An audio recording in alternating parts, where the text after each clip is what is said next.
Lesson number 9 is our lesson. Judah, plea for Benjamin. We have to remember that Benjamin now has been accused of stealing the cup that Joseph, that the governor there had, and so Judah is in the process of making amends for his brother, and so let's look into this and see what God has for us here. Our memory verse, 1 Corinthians 4:2. Moreover, it is required in stewards. What? That a man be found faithful. And you know, we say, well, I'm not a steward. I'm not a steward. But you know, that applies in everything that we do. Whether we're a steward of God, definitely we need to be faithful. If we're a steward, if we're an employee of someone, we need to be faithful in that also.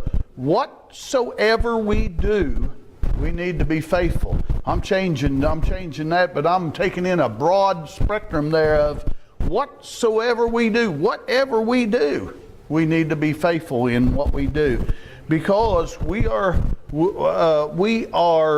setting a precedence of ourself. We be faithful. If we're faithful, then that's what will be associated with us in our character, is faithfulness. And that's what God requires of us, is to be faithful in whatever we do. Here, this verse says in stewards that a man needs to be faithful. So that's a good verse there that Paul wrote to the Corinthians there, that whatever we do, we need to be faithful to. You have the adult emphasis there. The junior emphasis is Joseph had devised a test. He accused Benjamin of stealing his cup. Judah confessed his sin and offered to become Joseph's bondservant if he would let Benjamin return to their father. The brothers passed the test. And, you know, Judah was kind of in a tight spot here. You know, if he went back without Benjamin, he was going to have to face his father. And which is worse, being a bond servant to Joseph, or facing his father without Benjamin? You know, now that's, you know, which is worse? Which is worse? You know, but you know, Judah, the way that he talked last week, he had given up completely himself to make sure that Benjamin would come back with them. I mean, it wasn't through trickery or anything like that he says, yeah, Father, we'll bring him back, you know. But I think Judah was very dedicated to bring Benjamin back with them, and or otherwise, I don't think he would have made this covenant with his father there. Some of the questions I'm going to ask here, and we're not going to answer them until maybe afterwards if we have time. But just think about these questions that will arise in our discussion today. Would the brothers abandon the youngest to suffer alone? In other words, we're down here, and here he's the one that's going to suffer. Just leave him with Joseph and let him go, and then that way we're scot-free. That's the question there. What kind? Like they did with Joseph, very much so. That's what they did with Joseph. But you know, have they had a change of heart? So that's one question we need to think about then. What kind of men were they now? You know, we know what they were before. What are they now? Have they repented of abandoning Joseph years before? Okay, we'll just see about that. Will they confess now? That's another question. Okay, let's get started in our lesson there. Genesis 44:18. I'm going to read through 23. It's not in your quarterly there, but I'm going to read through it anyway. Then Judah came near unto him. Now, this is after he was accused this was after Benjamin was accused to taking the cup, and they went back to Joseph. Remember what was the last few verses was that Judah told the servant all about what was going on, and we kind of left it that way then. Here, Judah is getting to talk to Joseph himself here.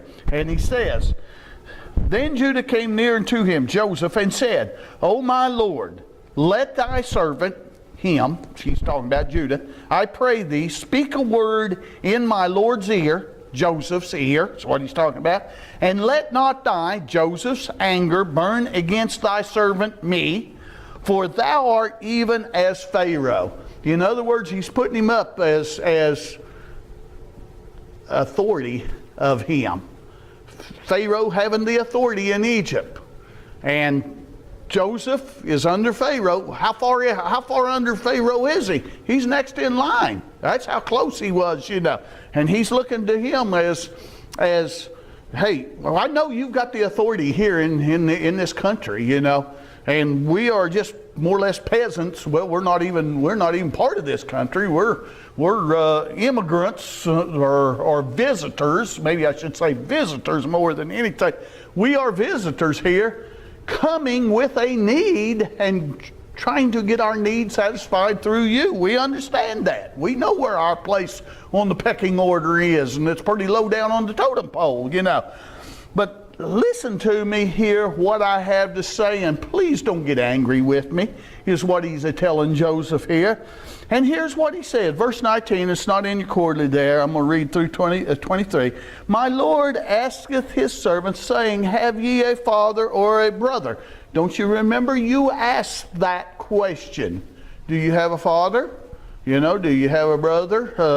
Is there any more children? And that's what he's reminding him. And we said unto you, my Lord, we have a father, an old man, and a child of his old age, a little one, and his brother is dead. Talking about the guy that he's talking to, Joseph, is what he's talking about, not knowing it yet. And he alone is left of his mother, and his father loveth him. In other words, from Rachel's descendant, this child, Benjamin, the one that we brought, is the only offspring left. That's what they thought. However, they didn't know the rest of the story. But that's what they were thinking right there. That's what they were telling him, assuming that Joseph was no longer alive. That's what he was telling him and reminding him of what he had asked on the first trip down there. And thou sayest unto thy servants, which was the rest of the brothers there, bring him down unto me, that I may set my eyes upon him. And why was that important for Joseph? To see if the guys was really going to pass the test. Remember, he had accused the brothers of being spies. He knew they wasn't spies, but he accused them. He led them on as to thinking that he thought that they were spies. Now that's a lot of assumption. Led them on to think that he thought that they thought that he thought they were spies. That's hard to say, isn't it? But that's what was going on here. And you will have to bring your brother back to prove your point, is what he's saying here. And thou sayest unto thy servants, bring him down unto me, that I may set my eyes upon him. Verse 22.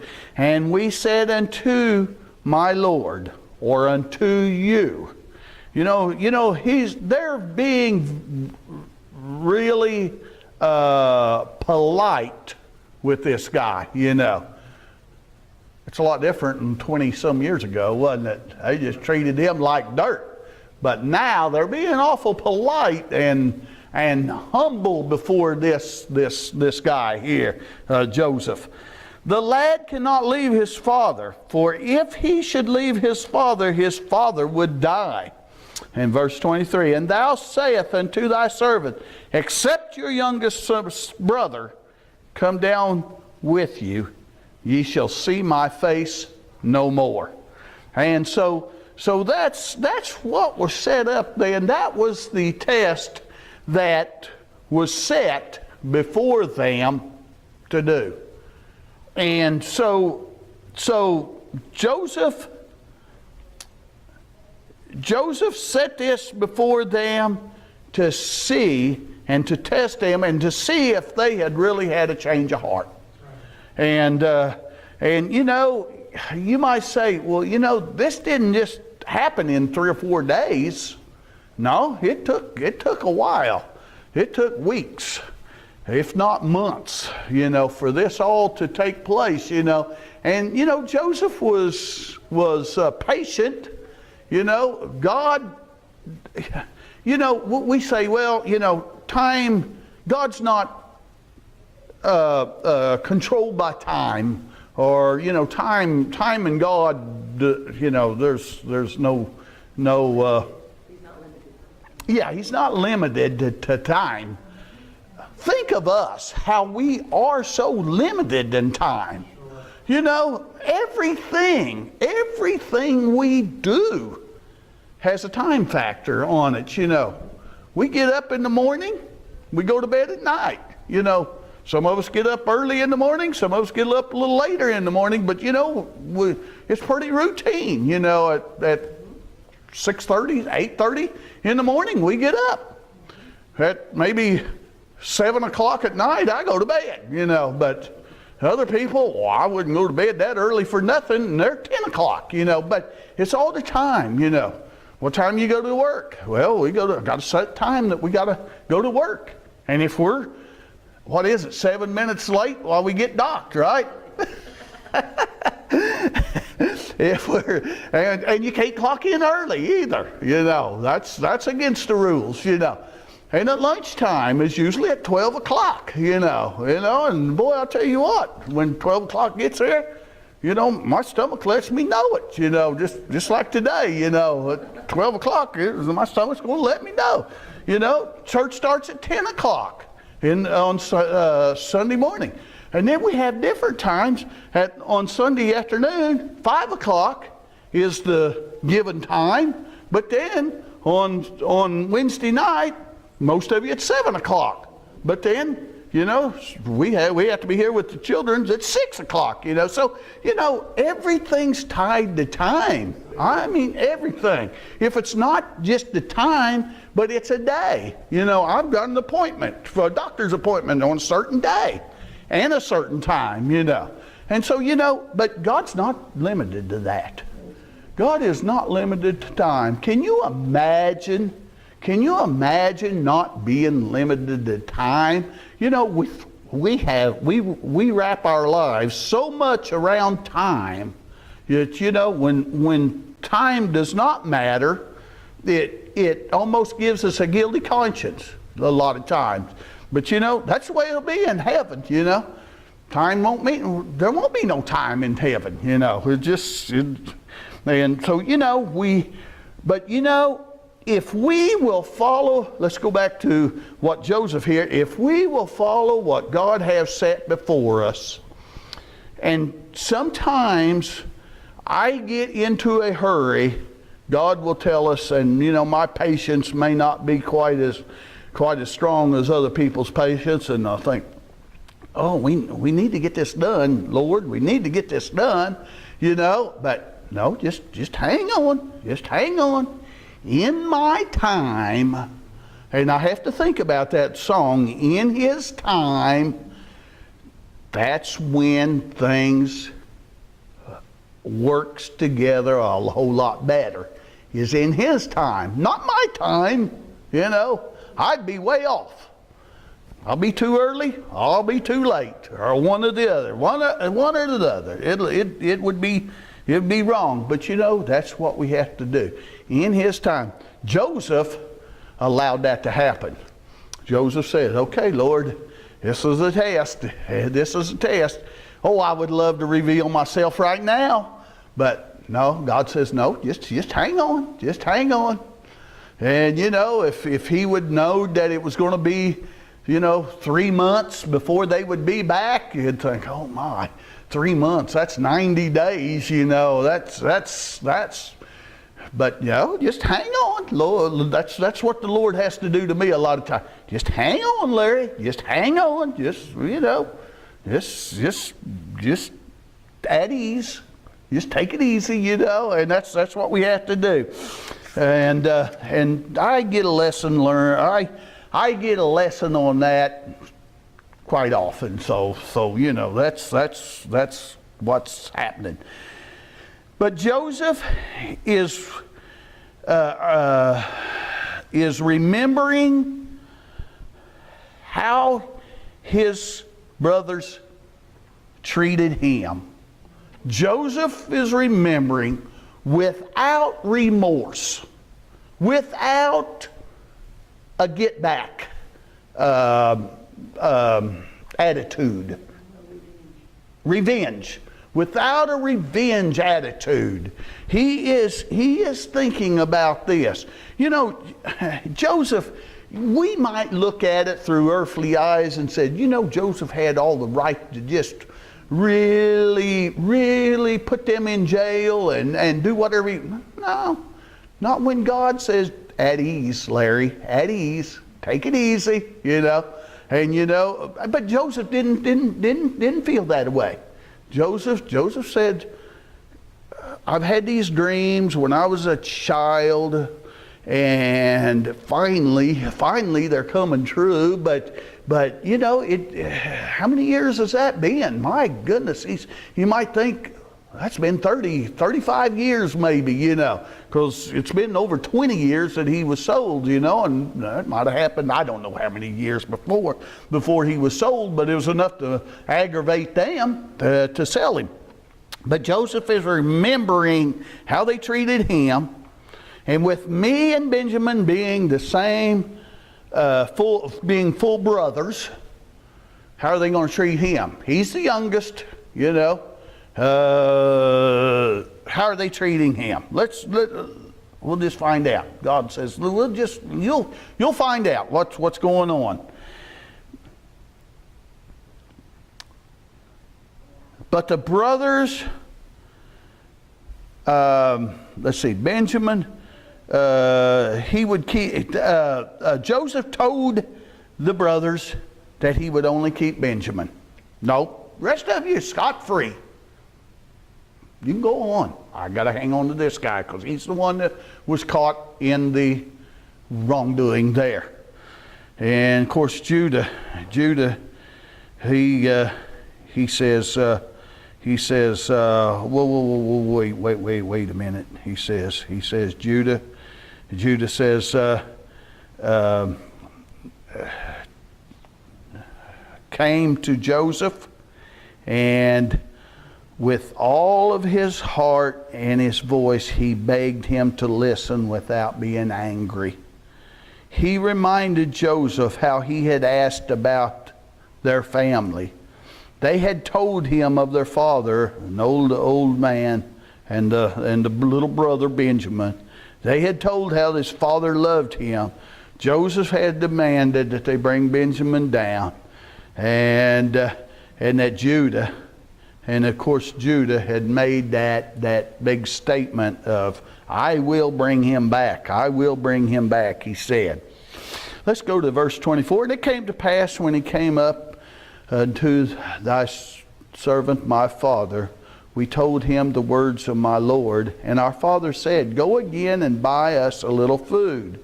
And we, us brothers, said, we cannot go down if our youngest brother be with us. Unless he was with us, we wouldn't be able to go down. Then will we go down. for we may not see the man's face except our youngest brother be with us. Now, you know, Jacob was probably wondering, you know, is this a trick, or do you think they really said that? You know, Benjamin has been with us and been with me for several years, you know, and I don't see any bickering and fighting among them, but I want to hang on to him. You know, he was kind of the favorite son after Joseph. I feel that he was the favorite son after Joseph. Joseph was the favorite son, but now Joseph's no longer, so Benjamin kind of takes his place. And why? It was because of Rachel. Rachel being the mother, and that was his favorite wife. And so, you know, here he was, and he was kind of in a dilemma here. We can't go down, and we won't even be able to see this guy's face if we don't bring our younger brother. And thy servant, my father, said unto us, we know that my wife bare me 2 sons, and the one went out from me, and I said, surely he is torn in pieces, and I saw him not since. And if ye take this also from me, and mischief befall him, ye shall bring down my gray hairs with sorrow to the grave. Evidently, Jacob was gray-headed, huh? Evidently. Well, some of us can know what he's talking about there. But yes, you know, here you're wanting to take him, and is mischief going to befall him? Is trouble going to come on him? Am I going to be able to see him again? Judah told how they had reasoned with Jacob to send Benjamin to Joseph. He told Joseph that story. However, he had said no. He had these 2 sons of his favorite wife Rachel. He believed wild animals had killed one long ago, which was Joseph. Well, why did he think that? It's because that's what the brothers had told him, you know. And so they had found this coat, and it was covered with blood. Don't you think Jacob might have said, well, didn't you find any bones with it? You know, didn't you, was there a struggle? Was the coat torn? You know, there was a lot of things that could have been considered, and maybe was considered, you know, but here's the coat. We just happened to find this coat, and it was covered with blood, you know. And so now if he should lose Benjamin, it would bring down his gray hairs with sorrows to the grave. That's what he told them. And so Joseph, Jacob was kind of in a dilemma right here is what he was in. Let's go to verse 30. Now therefore, when I come to thy servant my father, and the lad be not with us, seeing that his life is bound up in the lad's life, it shall come to pass, when he seeth that the lad is not with us, that he will die. And thy servant shall bring down the gray hairs of thy servant our father with sorrow to the grave. For thy servant became surety for the lad unto my father, saying, if I bring him not unto thee, then I shall bear the blame to my father forever. Okay, they're telling this guy right under Pharaoh, the problem of their father. He's going to die. If we don't bring Benjamin back, he's going to die.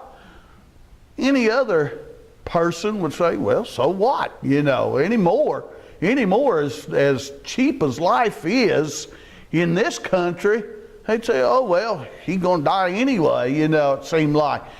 Joseph, if it wasn't Joseph, but anybody else, they would have thought the same thing. They thought, well, I mean, that's, you know, your little brother took that cup, and of course it was falsely accused, but that's, so what? But Joseph knew what was going on here.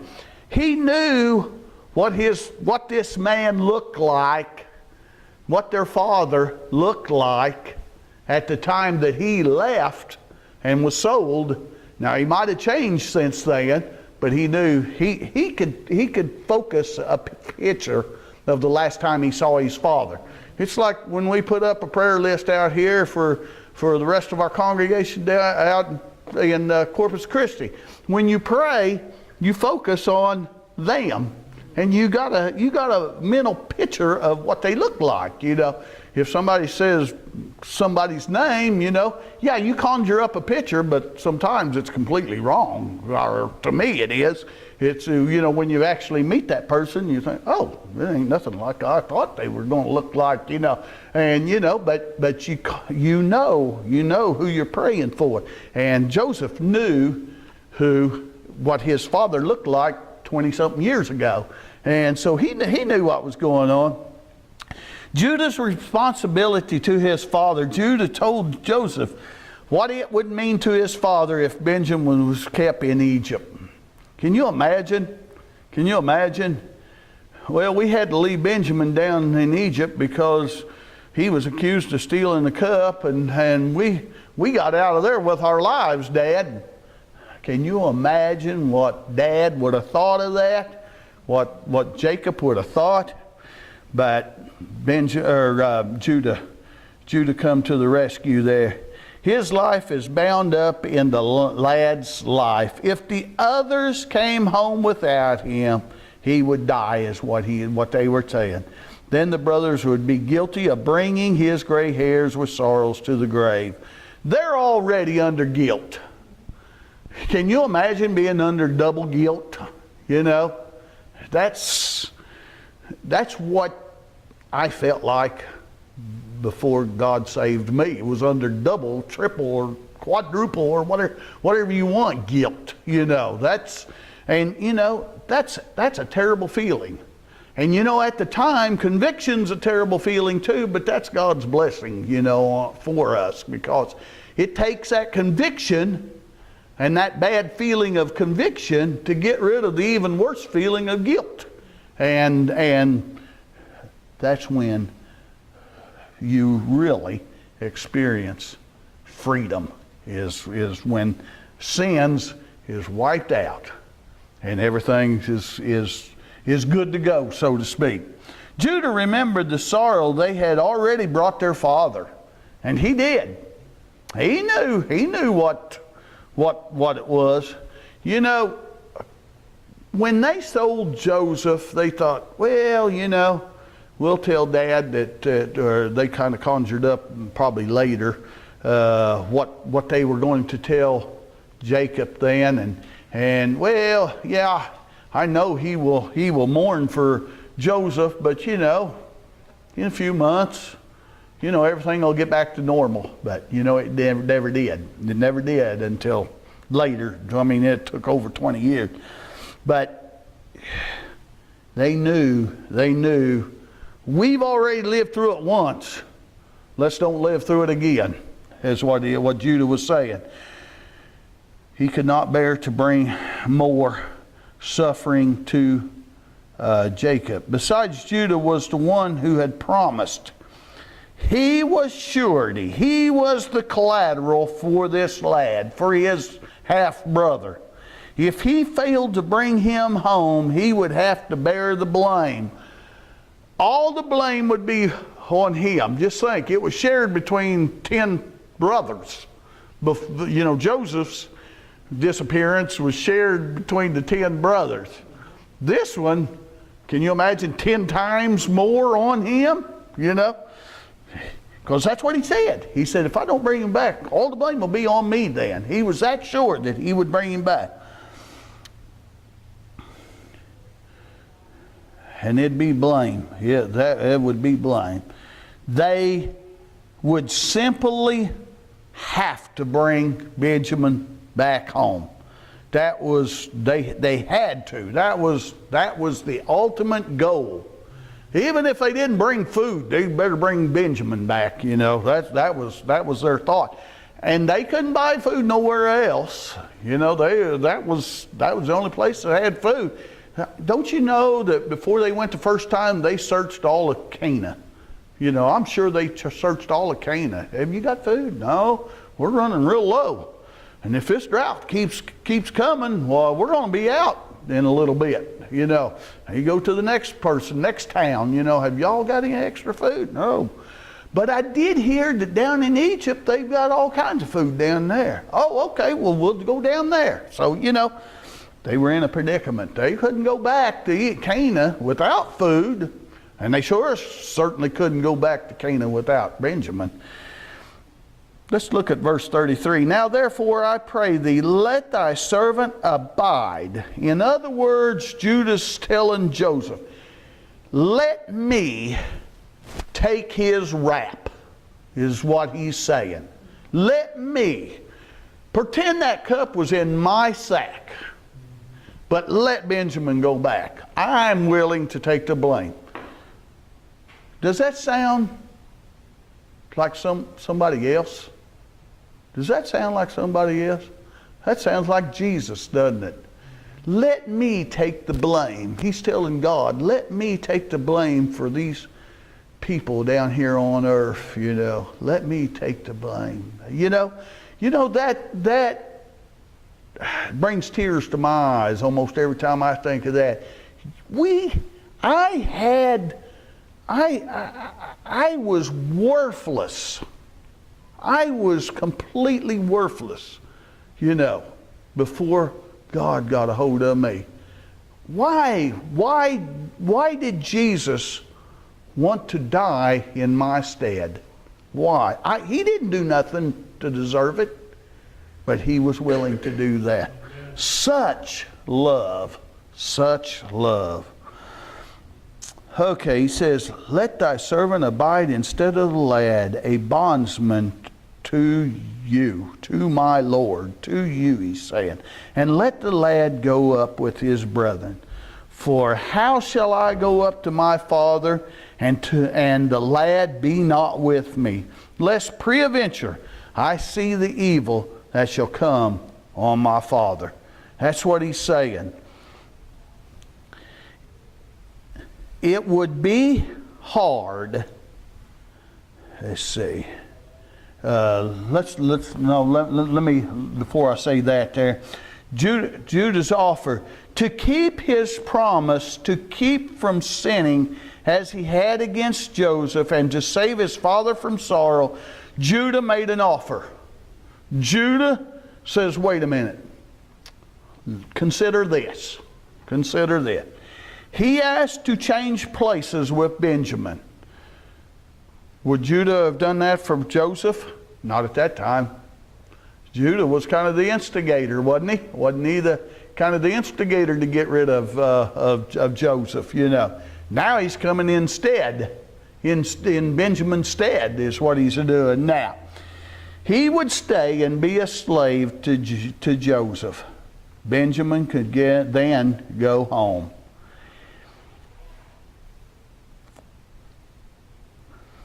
It would be hard, but not as hard being a slave. In other words, it would be hard, but not as hard as to see his father's grief. Now, being a slave would be hard work. It would be hard. You wouldn't be appreciated. You would never get the appreciation that you think you would deserve. When being a slave, you would never get the appreciation that you think you would deserve. But to see their father suffer would even be worse, is what it's telling us here. Hard. It'd be hard to do that. Joseph realized where his brothers all stood now. I think the test is near an end. Joseph doesn't know completely whether the test is completed yet or not, Joseph has got a pretty good answer of where they stand. And he's probably thinking, Lord, is the test over? I give them an A for the test. But Lord, what is it to you? You know, that's kind of what he's looking at. He's probably thinking, I would give him an A right now. What are we going to do here now? What did Joseph say? What did he think as he listened to Judah? He was testing them to see what kind of men they were. Now he knew they would not cast away Benjamin as they had cast him away. They had proved true in the test. Joseph, a type of Christ. Joseph tested his brothers. God often tests us. You know, and it's been said time and time again. Going through the test is lots of times a trial. And it's not fun taking tests. I don't like taking tests. Never have liked taking tests, you know. These tests that we take in our work and GCNs, and Sister Bayless knows what I'm talking about, and I'm sure each and every one. They're not that hard to test. You know you're going to pass them. I still don't like them, you know. I still don't like them, but they have to be done, you know. But, you know, a test, but then after the test is completed, you think, I'm glad that's over with for a year. And then the next year, it's the same, pretty much the same thing. But you got to go through them again, and oh my. But, you know, God gives us tests. And you know, a lot of times we don't like going through them tests. Most of the time. Just most of the time. What, 100%? You know?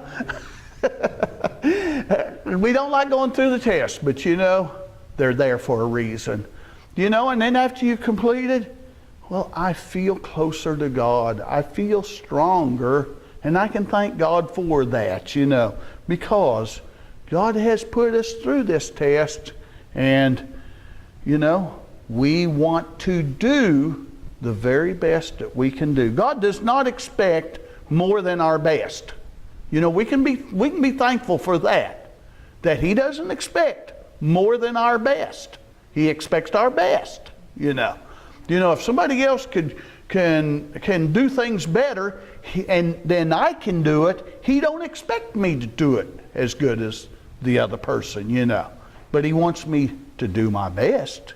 And we have to do our best. We can't slack off by no means. But Joseph was a type of Christ here. Joseph tested his brothers. God often tests us when hard times come to us. When we do right, will we prove true? Now, let's go back to the memory verse there, which is, moreover, it is required in stewards that a man be found faithful. Boy, I'll tell you, Judah wanted to be found faithful here. And he says, in order for me to be found faithful, I'm going to have to give myself. My life is going to be in place of Benjamin's life. My life. That's me. The hurt's going to come on me. The bad's going to come on me. But I promised that, so therefore I'm going to submit as that. And we could have read these points to consider, which I thought some of them was really good there. Now here's one thing I want to bring out. Can good deeds balance out bad ones? The brothers did better in their second stewardship of a brother than they did in the first. Joseph, they had hated and sold. Benjamin, they cared for and protected. Okay, two things here. Joseph, they failed miserably on. Benjamin, okay, they did what they were supposed to. Okay, Benjamin, they cared for and protected. Did this faithfulness Did this faithfulness wipe out the previous unfaithfulness? Okay, Benjamin here. They done real good. Does that take care of this? Does that take care of Joseph? All right, let me give you an example. What if you forget, you cooks, and today's dinner Sunday. What if you cooks forget to put salt in something, okay? The next time, okay, that didn't taste very good because it didn't have the salt in it. Okay, the next time you make it, you put in double salt, you know. Huh? Does that make up for this time that you missed? Huh? See, and that's the same way it is with God, see? See, that's the same way. Do right both times. Do right both times. We can fulfill only its own requirement. Faithfulness. Oh, I missed part of it here. Let me back up here. Did this faithfulness wipe out the previous unfaithfulness? The answer is no. Faithfulness is always required. And it is. God always requires faithfulness. Remember our memory verse there? It can fulfill only its own requirement. God does not balance good deeds against bad ones and count the person on the side of the most. You know, if you got a bunch of good people over here and a bunch of bad people, you know, it's a very unbalanced deal. You can't do that. You can't do that with faithfulness. You've got to be faithful. Well, I'm faithful this time, but you know, last time I wasn't faithful. But this, I done real good this time, so it makes up for this one. That's trying to buy your way into heaven. That's not going to work. That's definitely not going to work. No amount of goodness can cancel even one sin. No amount of goodness can cancel out not even one sin. How many of us, when we got saved, only had one sin? I can't raise my hand. That wasn't the case on me. And I could have done goodness from the time that I committed that first sin. I could have done goodness, and nothing but goodness, and being compliant and being just exactly what I was supposed to be.